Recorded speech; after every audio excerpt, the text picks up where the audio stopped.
নমস্কার।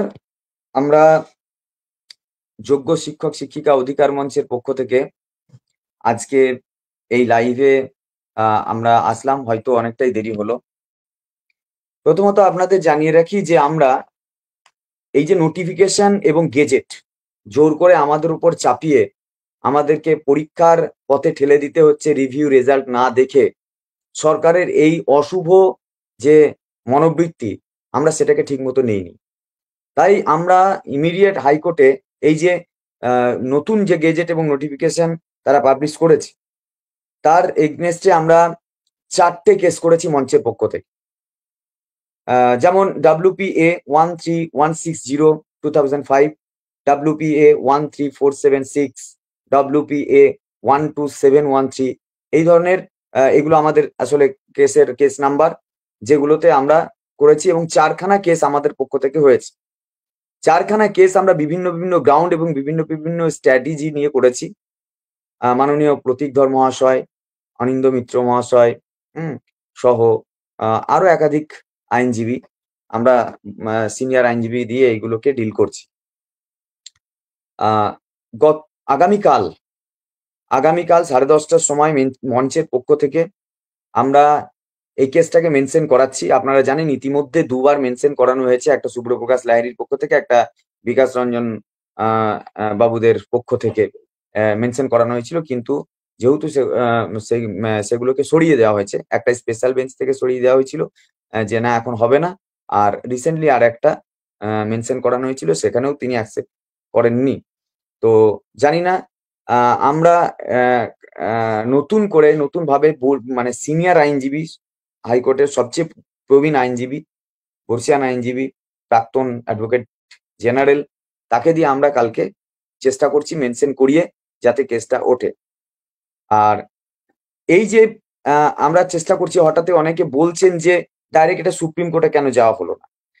আসলে এখানে আপনারা দুটো আর্টিকেলের কথা বলতে হয়, একটা হচ্ছে আর্টিকেল 226 আর একটা হচ্ছে আর্টিকেল 23। অর্থাৎ যদি আমরা এই ধরনের কেসকে ডাইরেক্ট সুপ্রিম কোর্টে নিয়ে যেতাম, এক তো সুপ্রিম কোর্টে এখন সামার ভ্যাকেশন চলছে, তাই স্পেশাল বেঞ্চ, ওখানে ওঠার কোনো সম্ভাবনা নেই, একদমই নেই সম্ভাবনা। তো সেই জায়গায় দাঁড়িয়ে ডে বেঞ্চে যতদিন আমরা নিয়ে যেতাম, মানে তাহলে ততদিনে অলরেডি আমাদের ফর্ম ফিল আপ কমপ্লিট হয়ে যেত। তাছাড়াও সবচেয়ে বড় প্রতিবন্ধকতা হচ্ছে আইনে আর্টিকেল 226, এটা হচ্ছে আগে সুপ্রিম কোর্টে যেতে হয়, তারপরে সুপ্রিম কোর্ট সেটাকে অ্যাকসেপ্ট না করলে, হাইকোর্টে যেতে হয়, হাইকোর্ট সেটাকে অ্যাকসেপ্ট না করলে তারপরে আমরা সেটাকে যেতে পারি, অর্থাৎ তখন আমরা 32 আর্টিকেলের দিকে যেতে পারি। তাই আমরা প্রথমে যেটা করেছি সেটা আমরা সুপ্রিম কোর্ট না গিয়ে হাইকোর্টে গিয়েছি, এবং বিভিন্ন স্ট্র্যাটেজি মেনে আমরা 4টি কেস করেছি। কিন্তু এই 4টে কেস আমরা করলাম কেন, কি কি আছে সেই ড্রাফটে, কেন করতে গেলাম, এবং এই যে গভর্নমেন্ট 2016 এবং 25 এই দুটোকে মিলিয়ে দিয়ে একটা নতুন গেজেট পাবলিশ করলো, এটা কি খুব সাধারণ ব্যাপার বলে আপনাদের মনে হয়? আসলে এটা খুব সাধারণ ব্যাপার নয়, এটা ওদের পুরোপুরি ভাবে পরিকল্পিত। সেটা নিয়ে আমরা ধারাবাহিকভাবে আমাদের কি কি আছে ড্রাফটের মধ্যে, বা কেন এই 16-25কে জুড়ে দেওয়া হলো, সবটা মিলিয়ে আমরা আপনাদের সামনে পুরো ব্যাপারটা তুলে ধরছি। এবং কালকের যে আমাদের আপডেট সেটা আমরা পরে নিয়ে আসবো, পরে ব্যাপারটা বলবো কনক্লুশনে। এখন আপনাদের সামনে এই ব্যাপারে একটু বলবে চিন্ময়, তারপরে হুমায়ুন, তারপরে সঙ্গীতা দি, তারপরে আমি আবার আমার বক্তব্য বলবো। দেখুন, এই যে মানে আমরা প্রথম থেকেই দেখে আসছি যে টেন্টেড আর আনটেন্টেড এই বিষয়টাকে গুলিয়ে দেওয়া হচ্ছে, সেটা সরকার পক্ষ, এসএসসি বা যে কোনো ডিপার্টমেন্টের তরফ থেকে, এবং এইটাই একটা বড় ভুল করছে সবসময় সরকার পক্ষ। কারণ আমরা দেখেছিলাম যে সবসময় সুপ্রিম কোর্টে হোক বা যে কোনো ভাবে হোক, সেগ্রিগেশনের ওপরে জোর দেওয়া হয়েছিল যে যদি আলাদা করা সম্ভব তাহলে কোনো রকম ভাবে চাকরি যেতে পারে না। তো সেখানে দাঁড়িয়ে সেগ্রিগেশন এক প্রকার হয়েই আছে যে টেন্টেড কারা আনটেন্টেড কারা, এবং সেইভাবে যখন পরীক্ষার কথা আসছে সেটাকে আমরা কেন মানে আবার তার বিরুদ্ধে আমরা কোর্টে গেলাম। কারণ আমরা দেখতে পাচ্ছি যে এখানে আমরা যেটা জানতেও পারছি যে অনেক টেন্টেড ক্যান্ডিডেটস আছে যারা কিন্তু ফর্ম ফিল আপ করছে। তো ইদানিং কালে আমরা দেখতে পেয়েছি সৌগত ভট্টাচার্যের এজলাসে একটা ভার্ডিক্ট অনুযায়ী যে সেখানেও এটা ক্লিয়ার যে যারা অযোগ্য বা টেন্টেড তারা পরীক্ষায় বসতে পারে না। কারণ আমরা তো জানি সেটাই যে যারা দুর্নীতির সঙ্গে জড়িত প্রমাণিত তারা মানে এই চান্সটা পাওয়ার কথা নয়। তাহলে সেই জায়গায় দাঁড়িয়ে যখন সরকার পক্ষ আবার এটাকে SLST 2 নাম দিয়েছে এবং 2025 বলে চালাচ্ছে, সেখানে একটা আইনগত ফাঁক দেখিয়ে সেখানে টেন্টেড আনটেন্টেড সকল পরীক্ষার্থী মানে চাকরিজীবী যারা সকলকে পরীক্ষায় বসানোর একটা যে কাজ করছে, এটা যদি মানে ধরে নিলাম পরীক্ষা হলো নিয়োগ হলো, আবার 4 বছর পরে তো আবার এটা ক্যান্সেল হয়ে যাবে বা সুপ্রিম কোর্টের কাছে বা হাইকোর্টের কাছে তো এটা আবার অবৈধ হয়ে যাবে। তাহলে এই চক্রান্তটাকে কি আমরা মেনে নেব? এটা কখনোই হতে পারে না। সৌগত ভট্টাচার্যের এজলাসেই কিন্তু এটা বলা হয়েছে। তো সেই জায়গায় দাঁড়িয়ে এই চক্রান্ত কখনোই মেনে নেওয়া যায় না। এটাও ড্রাফটিং এ আছে যে টেন্টেডদের সঙ্গে আনটেন্টেডদের মিলিয়ে দেওয়ার একটা প্রয়াস এবং একসঙ্গে পরীক্ষা নেওয়ার প্রয়াস চলছে, যেটা কখনোই কাম্য নয়। এইটুকুই বলার। হুমায়ুন অবশ্যই নেক্সট কি আর ড্রাফটে আছে সেটা বলুন।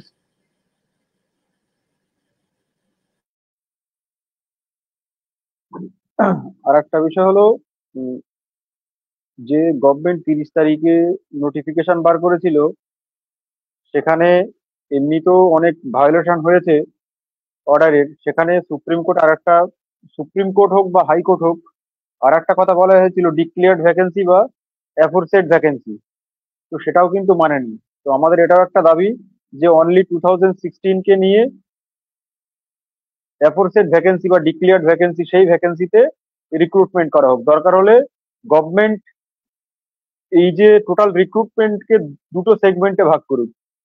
একটা অনলি ফর 2016, সেখানে যে অবস্থায় যে কন্ডিশনে 2016 সালে পরীক্ষায় বসেছিল, বর্তমানে সে সেই কন্ডিশনে সেইভাবেই পরীক্ষায় বসবে। কারণ এখানে অনেকগুলো কিন্তু প্রবলেম এই মুহূর্তে উঠে এসছে, যেগুলো কিন্তু কোনো রেকটিফিকেশন করা সম্ভব নয়। যেমন সেটা ওবিসি হোক আর বা অন্যান্য কেস হোক বা বয়সজনিত কারণ হোক, সেটা অবশ্য রিল্যাক্সেশন দিয়েছে সুপ্রিম কোর্ট। কিন্তু অনেকগুলো প্রবলেম কিন্তু এই মুহূর্তে তৈরি হচ্ছে। সেই প্রবলেমগুলো তখনই হবে না যখন কিন্তু সুপ্রিম কোর্ট এই সিলেকশন প্রসেসকে দুটো সেগমেন্টে ভাগ করবে, দুটো সেগমেন্টে আলাদা আলাদা ফর্ম ফিল আপ করাবে। একটা ফ্রেশার্স এবং একটা 2016-এর যারা ক্যান্ডিডেট ছিল, তারা সেই সময় যে শর্তে ছিল, মানে যে কন্ডিশনে ফর্ম ফিল আপ করেছিল, বর্তমান সেই একই কন্ডিশনে একই সিটে ফর্ম ফিল আপ করবে। এবং আর একটা বিষয়, এখানে আজকে 2016, 10 বছর আগে, 10 বছর আগের একটা সিট, অনেক ক্যান্ডিডেট সেই সময় উচ্চ মাধ্যমিক পরীক্ষা দিয়েছে। সো আমার সিটে আমি আমার চেয়ারটাকে সুপ্রিম কোর্টের অর্ডারে, আমার চেয়ারটা রাজ্য সরকারের দুর্নীতিতে আমার চেয়ারটা নিলামে উঠলো। সেই চেয়ারটাতে ভাগ বসাচ্ছে আমরা যে সময় চাকরি পেয়েছিলাম, সেই সময় যারা এইচএস পরীক্ষা দিয়েছিল, তারা আজকে এসে আমার চেয়ারটাতে ভাগ বসাচ্ছে। এর থেকে দুর্ভাগ্যজনক আর কিছু হয় না। তো এটা আমি মনে করি এই যে মানে নোটিফিকেশনটা, এটা সম্পূর্ণ মানে যে কোনো মানে এটা তো আইন বিরুদ্ধই, তার সঙ্গে এটা মানবতা বিরোধী বলা যায় এবং সবকিছুর ঊর্ধ্বে চলে গেছে আর কি। এটা কোনোভাবে মানা যায় না যে আমার সিটে আমার স্টুডেন্ট, মানে আমার স্টুডেন্টের মতো একজন, সে আমার আমার সিটের জন্য মানে কম্পিটিশনে নামছে আমার সঙ্গে, আমার স্টুডেন্ট। তো বেসিক্যালি এটা আমরা কোনোভাবেই মানছি না। আমরা এই অ্যাফোরসেড ভ্যাকেন্সি বা ডিক্লেয়ার্ড ভ্যাকেন্সি নিয়ে আমরা কিন্তু এটা আমরা আমাদের ড্রাফটে রেখেছি, সেটা নিয়েও আমাদের মুভ থাকবে। এবং শুধু অ্যাফোরসেড ভ্যাকেন্সি নয়, এবং অনলি 2016 যেন বসে, 2016-এর ক্যান্ডিডেটরা অনলি 2016 ভ্যাকেন্সিতে বসবে, সেখানে আর কেউ নতুন করে ঢুকবে না। আর একটা বিষয় গেল, যে ভ্যাকেন্সি নতুন করে ইনক্রিজ হয়েছে, সেই ইনক্রিজ ভ্যাকেন্সিতে নতুনরা বসুক, সেখানে কম্পিটিশন ওপেন টু অল করা হোক। এইবার গভর্নমেন্ট যদি মনে করে হ্যাঁ এই যে 10% রিজার্ভেশন রাখবে ইন সার্ভিস, মানে তো এখানে কোথাও উল্লেখ করেনি যে এই এই যে 10% মার্কস এটা 2016 এসএসসি ক্যান্ডিডেটদের দেওয়া হলো, তা তো নয়। তো ঠিক আছে, ওয়েলকাম। তো তারা দিয়েছে 10% রিজার্ভ মানে মার্কস, যে অ্যাডিশনাল মার্কস যেটা যেটা মানে এক্সপিরিয়েন্স মার্কস, সেটা থাকুক। সেটা দিয়ে তারা ওই নতুন ভ্যাকেন্সিতে নতুনদের সুযোগটা দিক, এটা কিন্তু আমাদের দাবি। এছাড়াও আমরা দেখতে পাচ্ছি, একে তো কম্পিটিশন ওপেন টু অল, তারপরে কিছু কিছু সাবজেক্টে আমরা চাকরি করছি, অনেক সাবজেক্ট এরকম যে মাস্টারমশাই যে পোস্টে চাকরি করছে, তার পোস্ট আদেও নতুন এসএলএসটি তে নেই। যেমন ধরুন agriculture Bengali medium, ST male female seat ছিল দুটো, সেই দুটো সিটে কিন্তু দুজন চাকরি করছে, কিন্তু নতুন যে পরীক্ষাটা হবে সেই ভ্যাকেন্সিটা নেই, সেই ভ্যাকেন্সিটা জিরো। তাহলে সে কোন সিটে পরীক্ষায় বসবে, সে কোথায় কম্পিটিশন করবে? কিরকম মানে এটা কি মানে কিরকম ধরনের মানে রোস্টার বানানো হয়েছে এটা? এটা তো সম্ভব নয় যে একটা ক্যান্ডিডেট যে তার পোস্ট নিয়ে, তার পোস্টটাকে তো একে তো নিলামে তোলা হলো, তারপরে তার পোস্টটাই নেই, সে কোথায় কম্পিটিশন করবে? শুধু এগ্রিকালচার নয়, anthropology, OBC B, Bengali medium seat ছিল একটা, সেখানে একজন চাকরি করতেন, তার সিটটাও পুরোপুরি জিরো হয়ে গেছে, নীল করে দেওয়া হয়েছে। সে চাকরি করছে কিন্তু নেক্সট এসএলএসটি তো তার সিটেই নেই। এছাড়া হিন্দি মিডিয়াম এবং নেপালি মিডিয়ামে এরকম আরো কেস আছে, তার কিন্তু ভ্যাকেন্সিটাই নেই, তার সেই পদটাই নেই নতুন এসএলএসটিতে। আর একটা বিষয়, ফিজিক্যাল সায়েন্সে 2016-এ জেনারেল ক্যাটাগরিতে 1496 সামথিং, 1494-96টা সিট ছিল। তো সেই সিট 1100 মতো, 1100-র আশপাশে নামিয়ে নেওয়া হয়েছে, 322খানা সিট ওখানে কমিয়ে দেওয়া হয়েছে। অর্থাৎ এই মুহূর্তে যারা চাকরি করছে জেনারেল ক্যাটাগরিতে, তাদের 322 জন কিন্তু আর চাকরি পাবেন না। মানে তাদের 322 জনের কিন্তু আর কোনো পোস্টই নেই। মানে একে তো সবাই চাকরি পাবো কিনা, এই যে 2016-এ যারা আনটেন্টেড ক্যান্ডিডেট আছে সবাই চাকরি পাবে কিনা তার নিশ্চয়তা নেই। তার উপরে আবার যে সমস্ত আনটেন্টেড ক্যান্ডিডেটরা যে পোস্টে চাকরি করছে তার পোস্টটাকেও কেড়ে নেওয়া হয়েছে। তো এই সমস্ত পয়েন্টগুলো অ্যাডিশন আছে। এছাড়াও আরো কিছু অ্যাডিশনাল পয়েন্ট আছে যেগুলো সঙ্গীতা দিয়ে একে একে আলোচনা করবে, মেহবুব আছে সে একে একে আলোচনা করবে। তো আমি সঙ্গীতা দিকে বলছি যে আরো কিছু পয়েন্ট আছে সেই বিষয়ে একটু আলোকপাত করার জন্য। হ্যাঁ, যেটা চিন্ময় বলল যে টেন্টেডদের পরীক্ষায় বসতে দেওয়ার একটা যেটা মানে আবার দুর্নীতি সূত্রপাত হচ্ছে। 2 নম্বর যেটা হুমায়ুন বলল যে ভ্যাকেন্সি প্রবলেম, সেখানে অনেক টিচার আছে যারা 2016-তে চাকরি করেছিল সেই পোস্টে, সেই পোস্ট এখন জিরো হয়ে গেছে। যেমন আজকে আমাদের মঞ্চেই দুজন এসেছিলেন, তারা নেপালি মিডিয়ামে ফিজিক্সে চাকরি করতেন, জেনারেল ক্যাটাগরি, সেই পোস্ট জিরো। ধরুন এসসি এসটি হলেও তারা জেনারেল অ্যাপ্লাই করতে পারতো, কিন্তু জেনারেল পোস্টেই জিরো, তাহলে তারা অ্যাপ্লাই করতে পারবে না। এই জায়গায় বিশাল প্রবলেম। সেখানে আমরা একটা কম্পারিজন লিস্ট আমরা তৈরি করেছিলাম, সেটা কোনোভাবে বিভিন্ন গ্রুপে ঘুরছে, যদিও সেটা কমপ্লিট কাজ ছিল না। একটা সেরকম ভাবে নিয়ে আমরা ওই গ্রাউন্ড তৈরি করে, যেটা হুমায়ুন বলল, সেই গ্রাউন্ডে আমাদের কেস ফাইল হবে। 3 নম্বর যে পয়েন্টটা সেটা খুব ইম্পর্টেন্ট এগুলোর মতোই, সেটা হচ্ছে এনসিটি রুল। 2016-এ যে আমাদের অনেক টিচার আছেন যারা চাকরি করছেন, তারা কিন্তু এনসিটি এর রুলেতে যে 5% মার্কসের ছাড় ছিল, মানে এখন 2025-এ যে গেজেট বেরিয়েছে সেখানে 50% মার্কস হলে তবে সে অ্যাপ্লাই করতে পারবে, কিন্তু 2016-তে 5% মার্কসের ছাড় ছিল, 45% মার্কস হলেই তারা মানে পরীক্ষায় বসতে পেরেছিল, ফর্ম ফিল আপ করতে পেরেছিল। তাহলে এখন এই নতুন রুল অনুসারে তারা পরীক্ষায় বসতে পারবে না, ফর্ম ফিল আপ করতে পারবে না।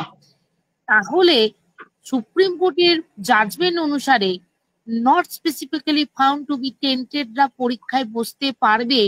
তাহলে যে টিচার 45% মার্কস নিয়ে এতদিন চাকরি করেছে আনটেন্টেড হয়ে, তাহলে সে তো ফর্ম ফিল আপটাই করতে পারবে না।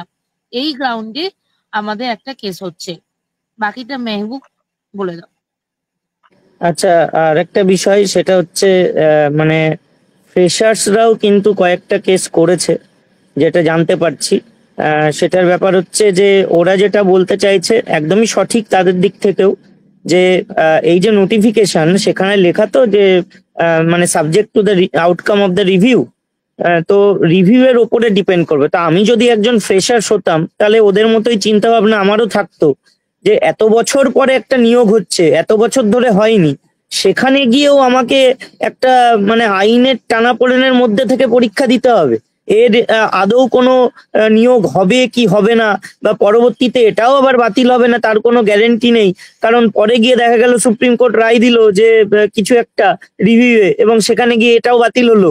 তাহলে সেইভাবে কেন পরীক্ষা দেবে ফ্রেশার্সরা? এই জন্য কিছু মানে কেস করেছে শুনছি, যেখানে তারা বলেছে যে আমরা এই মানে কোন রকম কন্ডিশনের ভেতরে থেকে কেন পরীক্ষা দেব, আমরা চাইছি আমাদের জন্য একটা নিউ নোটিফিকেশন হোক, এবং সেখানে যেন কোনো কন্ডিশন না রাখা থাকে, সেটা জানা গেছে। এবং এরকম অনেক কেস তারা করেছে। আচ্ছা, এখানে যেটা হয়েছে, আমাদের যে গ্রাউন্ড গুলো আমাদের 4টে কেসের মধ্যে রেখেছি, মোটামুটি কয়েকটা উঠে এলো। একটা হচ্ছে হুমায়ুন বলল যে রোস্টার ব্যাপারটাই পুরো এলোমেলো হয়ে গেছে। হ্যাঁ, অর্থাৎ ভ্যাকেন্সি গুলো কমে গিয়েছে, ভ্যাকেন্সি গুলো কোনো কোনো জিরো হয়ে গেছে, তাহলে অ্যাপ্লাই করা সম্ভব নয় এই ধরনের একটা গেজেটে। দ্বিতীয় আসছে এনসিআরটির যে পুরনো নিয়ম, 2016-তে আমরা যখন পরীক্ষা দিয়েছিলাম 9 বছর আগে, 9 বছর আগে ছিল এনসিটির পুরনো রুল। সেই পুরনো রুলসে দেখা যাচ্ছে যে কোনো একজন রিজার্ভ ক্যাটাগরির ক্যান্ডিডেট, সে কিন্তু 45% নাম্বার পেয়ে কিন্তু সেই সময় সুযোগ পেয়েছেন, পরীক্ষা দিয়েছেন এবং চাকরি করছেন।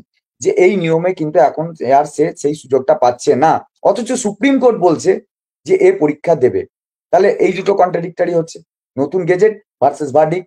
তাহলে এটা একটা মানে আইন লঙ্ঘন করা হলো।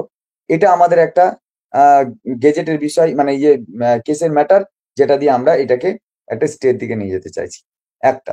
আর একটা হচ্ছে এনসিটির পুরনো যে নিয়ম, সেই নিয়ম অনুযায়ী আর একটা বিষয় আছে, যারা হচ্ছে 250 নাম্বার পাস কোর্সে পড়ে কোনো একটা সাবজেক্টে, সে 9-10-এ টিচিং হিসাবে টিচিং প্রফেশনে এসেছিলেন, অর্থাৎ বসতে পেরেছিলেন, কিন্তু এখন সে আর বসতে পারবে না। তাহলে এই একটা নিয়ম, এই নিয়মটাও লঙ্ঘন হলো। এরকম এনসিটির পুরনো নিয়মে এরকম আরো বহু কিছু আছে। হ্যাঁ, বহু কিছু ঘটনা আছে যেটা বর্তমান নিয়মে নেই। বর্তমানে যেহেতু এনসিটির নতুন নিয়মকে লাগু করা হয়েছে, 50%-এর ক্রাইটেরিয়া ইত্যাদি ইত্যাদি, ফলে এই প্রবলেমটা আছে।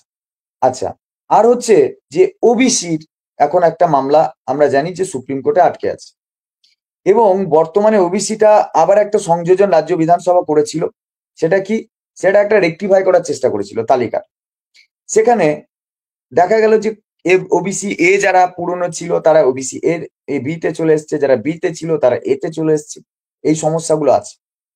তো ওবিসি এ যে ছিল সে বিতে, যে বিতে ছিল সে এতে, এরকম নানান রকমের গন্ডগোল হয়ে গেছে। তারপরেও সেটা চলে গেল কি আবার স্টেতে, সেটা একেবারে জুলাইয়ের শেষের দিকে স্টে পর্যন্ত, জুলাইয়ের শেষ পর্যন্ত স্টে আছে। এখন ধরা যাক যে স্টেটা উঠেও গেল, ধরা যাক যে এই যে বর্তমানে তালিকা সেটা মেনেও নেওয়া হলো, কিন্তু তারপরেও সমস্যার সমাধান হচ্ছে কি, হচ্ছে না। তার কারণ হচ্ছে 2016-তে আমরা যখন পরীক্ষা দিয়েছিলাম, তখন ওবিসির যে ক্যাটাগরি, যে ব্যাপারগুলো যেমন ভাবে ছিল, সেই অনুযায়ী তারা যে ছাড় পেয়ে বা তারা যে সেই সিটের উপরে মানে কাউন্ট হয়ে সেই সিটের উপরে দাবি করে তারা যেভাবে পরীক্ষাটা দিয়েছিল, ফর্ম ফিল আপটা করেছিল, বর্তমানে এই সমস্যার সমাধান হলেও তাদের পক্ষে পুরনো রুলসে পরীক্ষা দেওয়া সম্ভব হবে না, কারণ সুপ্রিম কোর্টেই অলরেডি এটার উপরে স্টে আছে। তাহলে একমাত্র সমস্যার সমাধান হতে পারে 16 অনুযায়ী যদি এটাকে ভাবা যায়, তাহলে পরে সমস্যার সমাধান হবে। 25টাকে 25 অনুযায়ী ভাবলে আলাদা সমস্যার সমাধান হতে পারে। তো যাই হোক, এটা একটা গ্রাউন্ড হিসাবে আমাদের এই ব্যাপারটাকে মানে গ্রাউন্ডের মধ্যে আমরা রেখেছি। আর একটা যেটা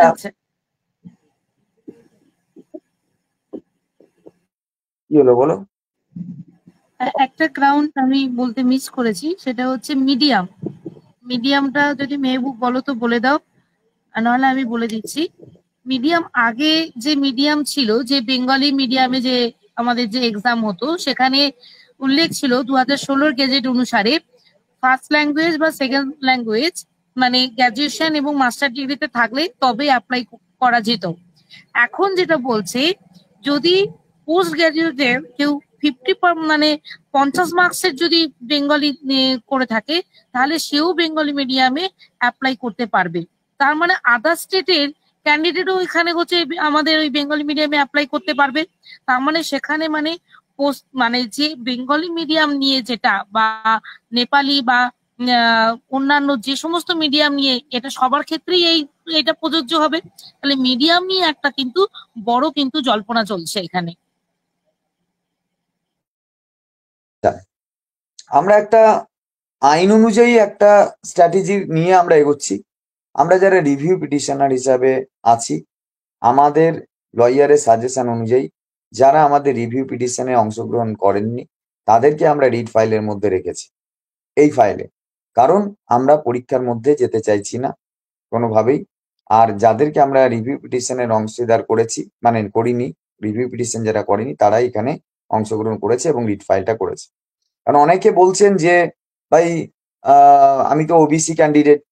আরে ওবিসি ক্যান্ডিডেট দিয়েই ওবিসির কেস করানো হয়েছে, কিন্তু আমি তো এটাতে পার্টি হইনি, তাহলে আমার কি আমি কি এইখানে বেনিফিটেড হব না? অনেকে এটা বলার চেষ্টা করেছে, এরকম একটা সিনারিও ছড়ানোর চেষ্টা করছে। ব্যাপারটা একদমই নয়, এটা একদমই ভুল। কারণ এখানে পার্টি হতে হবে, এরকম হতে হলে তো আমরা সবাই পার্টি হয়ে যেতাম, যেমন ভাবে আমরা এসএলপি করেছিলাম, যেমন ভাবে আমরা রিভিউ পিটিশন করেছি। না, কোনো প্রয়োজন নেই। বরং আমরা রিভিউ পিটিশন করেছি বলেই এখানে আমরা না করে, আমরা স্ট্র্যাটেজিক্যালি যারা রিভিউ পিটিশন আমরা করিনি তাদেরকেই আমরা এর অংশীদার করেছি। বেনিফিটেড সবাই হবে, তাই নিয়ে কোনো সন্দেহ নেই, এটা একদম নিশ্চিত থাকুন। আমরা সেইভাবেই আইন অনুযায়ী যেভাবে যা করা উচিত সেইভাবে করেই করেছি। তো আমরা আশা করছি কালকে মেনশন করাবো, এবং আমরা আশা করছি যে যেহেতু আমাদের গ্রাউন্ড গুলো স্ট্রং, কারণ আমাকে সুপ্রিম কোর্ট পরীক্ষা বসতে বলেছে, অথচ আমি ফর্ম ফিল আপই করতে পারবো না। তাহলে এই সমস্যার সমাধান যতক্ষণ না হবে, কিভাবে আপনি পরীক্ষা ফর্ম ফিল আপ করাচ্ছেন? আপনি গায়ের জোরে করাচ্ছেন, আপনি বেআইনি কাজ করাচ্ছেন। তা এই গেজেটটা কোনোভাবেই অ্যাপ্লিকেবল নয়। এই গেজেটটাকে ইমিডিয়েট স্টে দেওয়া দরকার। আইন অনুযায়ী এটা অবৈধ। এরকম একাধিক, হয়তো আমরা সামান্য কিছু বললাম, কারণ অলরেডি এই বক্তব্য বা এই ভিডিও করতে করতে অলরেডি 20-21 মিনিট চলে গেছে। তাই আমরা বিস্তারিত আর বলছি না। এরকম একাধিক গ্রাউন্ড আছে, প্রচুর গ্রাউন্ড আছে আমাদের, শুধু এই কয়েকটা গ্রাউন্ড বললাম। OBC matter, NCRT rules, vacancy কমা, রোস্টার পয়েন্ট চেঞ্জ, এরকম একাধিক একাধিক একাধিক একাধিক সমস্যাগুলো আমাদের রিটে আছে, এবং সেইগুলো নিয়েই আমরা এগোচ্ছি। আমরা আশা করছি আমরা ইমিডিয়েট এই ফাইলে যাচ্ছি কালকে। এবার দেখা যাক কি হয়। কালকে আমরা ফিরে আসার পরে আবার তার আপডেট নিয়ে আমরা আবার লাইভে আসব, এবং সেই লাইভে শুধু আসা নয়, কালকের বিস্তারিত বিষয়ের সাথে সাথে আমরা আমাদের যে রিভিউ পিটিশন হয়েছে, 4টে জায়গা থেকে আমাদের রিভিউ হয়েছে, তো সেই রিভিউ গুলোর যে ড্রাফট আমরা অলরেডি বিভিন্ন জায়গায় বলেছি। তারপরেও আমাদের কাছে একটা আবেদন এসছে, আমরা যদি লাইভে এসে রিভিউর কয়েকটা পয়েন্টস এক একটা বিষয়ে আমরা বলি, আমরা চেষ্টা করব, এবং সেভাবে করেই এক এক দিনে এক একটা ড্রাফটে রিভিউর কি কি আছে সেই ব্যাপার নিয়ে একটু বলার চেষ্টা করব। বিস্তারিত আপনারা অবশ্যই আন্দোলনে আসুন। এখানে অনশন মঞ্চে যত আন্দোলনের দিকে আমরা এগোবো, তত সার্বিক একটা চাপ থাকবে, এবং আমাদের কেস বা আন্দোলন সবটাই খুবই গুরুত্বপূর্ণ আমাদের জন্য। আপনারা অবশ্যই আসুন। আমরা নতুন ভাবে কিছু পরিকল্পনা নিয়েছি, আপনাদের যদি এককভাবে না আসেন তাহলে সেই পরিকল্পনা আমরা এগিয়ে নিয়ে যেতে পারছি না। এটুকুই আমি বলবো, আর বাকিরা যদি আর কিছু বলতে চাই বলুক। আচ্ছা, তাহলে আপনারা অবশ্যই মঞ্চে আসুন, আন্দোলনে আসুন। আমরা বেশ কয়েকটা কর্মসূচির কথা রেখেছি, সেই কর্মসূচিগুলো আমরা ইমিডিয়েট প্রেস বিবৃতি আকারে দিয়ে দেব, আর সেই বিবৃতিগুলো দেওয়ার পর আপনারা অবশ্যই সেই অনুযায়ী কর্মসূচিগুলো নিয়ে অংশগ্রহণ করবেন। আর আমরা আরো আপনাদের জেলায় জেলায় যে কিছু কর্মসূচি এবং আরো কিছু পরিকল্পনার কথা আমাদের অ্যাডমিনদের পক্ষ থেকে কাল মিটিং করে নেওয়া হয়েছে, সেটা আপনাদেরকে জানানো হবে। হ্যাঁ, তাহলে মঞ্চে এখানে শেষ শুধু করি। এটুকুই বলবো, যেটা মেহবুব বললো, মঞ্চে আসার জন্য মঞ্চে সমস্ত ড্রাফট রাখা আছে, হাইকোর্ট থেকে সুপ্রিম কোর্ট সমস্ত ড্রাফট রাখা আছে, আপনারা চাইলে পড়তে পারবেন। এবং আমাদের লিগ্যাল টিমের কেউ না কেউ থাকবে, যে কোনো প্রশ্নের উত্তর আপনারা পেয়ে যাবেন। বিকালের দিকে তারা বসেন সবাইকে সমস্ত প্রশ্নের উত্তর দেওয়ার জন্য। তো সুতরাং সবাইকে বলবো আমাদের অনশন মঞ্চে আসুন। না, সেইটুকু বলেই এন্ড করছি। আর বলো। আর একটা কথা, সেটা হচ্ছে মানে পুরো আলোচনাটাই হয়েছে শুধুমাত্র হাইকোর্টে এই নোটিফিকেশন আর গেজেটের বিরুদ্ধে আমরা কিভাবে গেছি আর কেন গেছি সেটার জন্য। এটা মানে পরীক্ষাটা আমরা যে চাইছি না, এবং এই গেজেট বা এই নোটিফিকেশন যে ইমিডিয়েটলি স্টে হওয়া দরকার, সেই জন্যই আমরা আলটিমেটলি রিভিউটাকেই আমাদের স্ট্রং যে পার্সপেক্টিভ সেই হিসাবেই দেখতে চাইছি। এবং আমরাও চাই যে সরকারও এই রিভিউটাকেই সব থেকে গুরুত্বপূর্ণ ম্যাটার হিসাবে দেখুক, নাকি পরীক্ষাটা নতুনদের জন্য নতুন ভাবে নেওয়ার চেষ্টা করুক, কোনো কন্ডিশন ছাড়া। আর আমাদের যারা যোগ্যরা রয়েছি তাদের পুনর্বলের ব্যবস্থা রিভিউয়ের মাধ্যমেই করুক, সেই জন্য আমরা সবসময় চাইছি।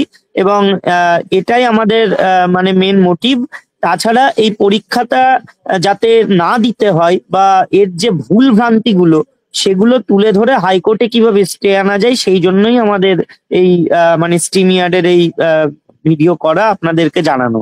কালকে থেকে নিশ্চয়ই আমাদের মেনশন করানো শুরু হবে, বিভিন্ন রকম কেস আছে। আহ দেখা যাক, হাইকোর্ট যেভাবে বলবে সেটাই তো হবে। আমরা হাইকোর্টের উপরে নজর রাখবো। আলটিমেটলি আমাদের হাতে আছে আমাদের পয়েন্টস, আমাদের সিনিয়র লয়ার দেওয়া আছে, এবং তার ভিত্তিতে কি হয় সেটা হাইকোর্টে বোঝা যাবে।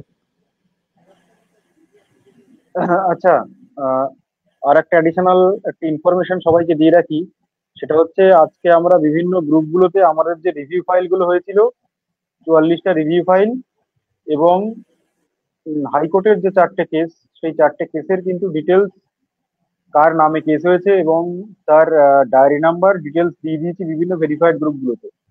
তো এখানে যে নতুন করে যে কনফিউশনটা উঠে আসছে, অনেকে মানে প্রশ্ন করছেন যে ওখানে ম্যাক্সিমাম ডায়েরি নাম্বার গুলো হচ্ছে 1 থেকে 7 বা 4 থেকে 7, 1 থেকে 3-এর বা 1 থেকে 2-এর কেন দুটো রিভিউ?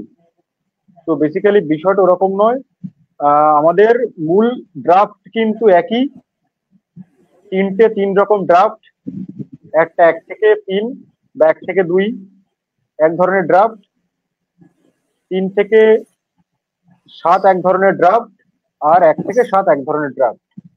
সমস্যাটা হয়ে গেছে যে 1 থেকে 3 বা 1 থেকে 2 এই যে ড্রাফটটাতে যে ডায়েরি নাম্বার গুলো সব মার্জ আছে। আমাদের তো সুপ্রিম কোর্টে আমরা যখন রিট পিটিশন ফাইল করেছিলাম, সেই সময় কিন্তু আমাদের অনেকগুলো ডায়েরি মানে মাল্টিপল ডায়েরি নাম্বার ছিল, প্রায় 30টার কাছাকাছি, 24-25টা ডায়েরি নাম্বার ছিল। তো সেই 24-25টা ডায়েরি নাম্বার 1 থেকে 3 এবং 1 থেকে 2 এর ক্ষেত্রে আমাদের ড্রাফটে কিন্তু মার্চ করা আছে। ওই 22টা, যেমন 1 থেকে 3 এবং 1 থেকে 3-এ যেমন 22খানা ডায়েরি নাম্বার দেওয়া আছে, এই 22টা ডায়েরি নাম্বার আমরা মার্চ করেছি বলে কিন্তু একটা রিভিউ, আমরা যদি 22টা আলাদা আলাদা রাখতাম ডায়েরি নাম্বার, তাহলে কিন্তু আমাদেরও 22টা রিভিউ হতো। এটা কেন করা হয়নি? কারণ ভলিউমটা অনেক মানে বেড়ে যাবে, বা আপনার অনেক কাজের মানে লয়ারদের সেই সময় তাড়াতাড়ি দ্রুত ফাইলিং এর জন্য অনেক মানে সুবিধার্থে কিন্তু ওই একসঙ্গে মার্চ করে ফাইল করা আছে। কিন্তু মূল ড্রাফট তিনটে অনেকে মানে এটা ভুল করছেন, বুঝতে ভুল করছেন, বা অনেকে ভুল বোঝাচ্ছে। এরকম হচ্ছে যে 1 থেকে 3-এর মাত্র একটা বা 1 থেকে 2-এর মাত্র একটা দুটো রিভিউ, আর বাকি সব 1 থেকে 7 বা 4 থেকে 7-এর এতগুলো রিভিউ। বিষয়টা ওরকম নয়। বিষয়টা হলো যে মাল্টিপল ডায়েরি নাম্বার গুলো দিয়ে ওগুলোর মার্চ করেনি, এটাতে মার্চ করা ওটাতে মার্চ করা নেই, তাই কিন্তু কনফিউশনটা মানে ক্রিয়েট হয়েছে। প্রত্যেকটা রিভিউ আমাদের যথেষ্ট গ্রাউন্ড দিয়েই বানানো হয়েছে, বাকিটা ওনাদের হাতে, ওনাদের বিবেচনার উপরে। ওনারা রিভিউ ড্রাফট গুলো পড়ে বিবেচনা করবেন, এবং আমাদের রিভিউ ড্রাফট গুলো আমরা মনে করি যে যথেষ্ট স্ট্রং হয়েছে। সেটা সেই বিষয়গুলো যে কেন মনে করি স্ট্রং, সেই বিষয়গুলো আগামীতেও আমরা ভিডিও আকারে এরকম ভিডিও আকারে তুলে ধরবো। হ্যাঁ, লিগাল বিষয় সবসময় ওপেনলি বলা যায় না, কিন্তু কিছু কিছু বিষয় আমরা বলতে অবশ্যই পারি, কারণ ফাইলিং হয়ে গেছে, এখন আর কোনো নেই। কিছু কিছু জিনিস, সেখানকার কিছু কিছু বিষয়, যে রিভিউ ড্রাফটের যে মূল বিষয়গুলো কিন্তু আগামী দিনে আমরা আপনাদের কাছে তুলে ধরবো এরকম ভিডিওর মাধ্যমে। ব্যাস এটুকুই বলা ছিল। আর একটা লাস্ট কথা বলবো, আপনাদের সকলকে রিকোয়েস্ট, যারা পিটিশনার আমাদের বা নাও পিটিশনার হতে পারেন, কোনো অসুবিধা নেই, আন্দোলনেও তো কমসে কম আসেন, সবাই আসবেন। আর আপনারা পড়ুন, এখন ট্রান্সলেটর আছে, গুগল স্ক্যানার আছে, লেন্স স্ক্যানার আছে। আপনারা যদি ইংরাজি না পারেন বাংলায় কনভার্ট করুন, প্রত্যেককে ড্রাফট করুন, প্রত্যেককে রিভিউ ড্রাফট করুন, ইনক্লুডিং আমাদের সহ সবার ড্রাফট করুন। তাহলে পরে কি হবে, লিগাল ম্যাটার্স গুলো আপনারা বুঝতে পারবেন। এই যে আপনারা অনেক সময় বলেন আমরা কি করছি, ওরা কি করছে, এরা কি করছে, এরা কত দূরে এগুলো, ওরা কত দূরে এগুলো, কোনো প্রয়োজনই হবে না যদি আপনারা লেন্স স্ক্যানার দিয়ে একটুখানি ড্রাফট গুলো পড়েন। তাহলে আপনারাও একটু বুঝতে পারবেন, সব ব্যাপারগুলো আপনাদের কাছে অনেকটা ক্লিয়ার থাকবে, যেখানে আর কাউকে কিছু বলতে হবে না। সুতরাং আপনাদের রিকোয়েস্ট করব, একদম আন্তরিকভাবে রিকোয়েস্ট করবো। কেন আমরা বারবার বলছি রিকোয়েস্ট কেন করছি, কারণ আপনাদের কাছে অনেক কিছু ক্লিয়ার হবে। আপনারা পড়ুন, ড্রাফট গুলো পড়ুন, ঠিক আছে? আর আন্দোলনে অবশ্যই আসুন, আর কালকে আবার আপডেট নিয়ে আমরা আসবো।